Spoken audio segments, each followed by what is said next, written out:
Hello everyone, আসসালামু আলাইকুম। আপনারা সবাই কেমন আছেন? আশা করি ভালো আছেন। কাছে কিংবা দূরে যে যেখান থেকে আমার ভিডিও দেখছেন আপনাদেরকে জানাচ্ছি আন্তরিক ধন্যবাদ। আমি ফিরে এসেছি আপনাদের মাঝে আরও একটি রেসিপি নিয়ে। আজকে রান্না করব পাঙ্গাস মাছের মাথা দিয়ে পুঁই শাক। তো কড়াইতে তেল বসিয়ে দিয়েছি, দিয়ে পেঁয়াজটা আমি অনেকটাই ভেজে নিয়েছি। এখন দিয়ে দিব আদা রসুন বাটা।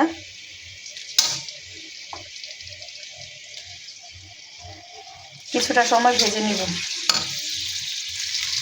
আদা রসুনটা ভাজা হয়ে গিয়েছে। এখন দিয়ে দিব হলুদ, মরিচ, লবণ, ধনিয়ার গুঁড়ো। কিছুটা গরম পানি দিয়ে মশলাটা কষিয়ে নিব। তো মশলাটা আমি খুব ভালো করে কষিয়ে নিয়েছি। মাশাআল্লাহ, কালারটা দেখেন এখনই কতটা সুন্দর হয়েছে। দিয়ে দিব মাছের মাথা।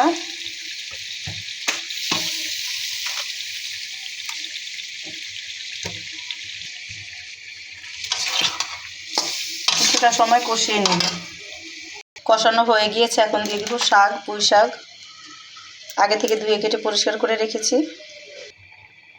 নেড়ে চেড়ে মশলাটা মিশিয়ে নিব।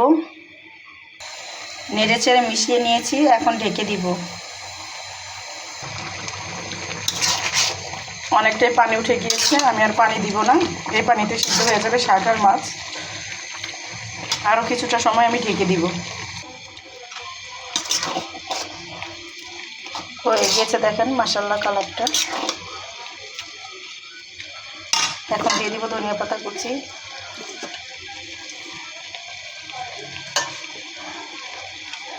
নেড়ে চেড়ে মিশিয়ে নিব।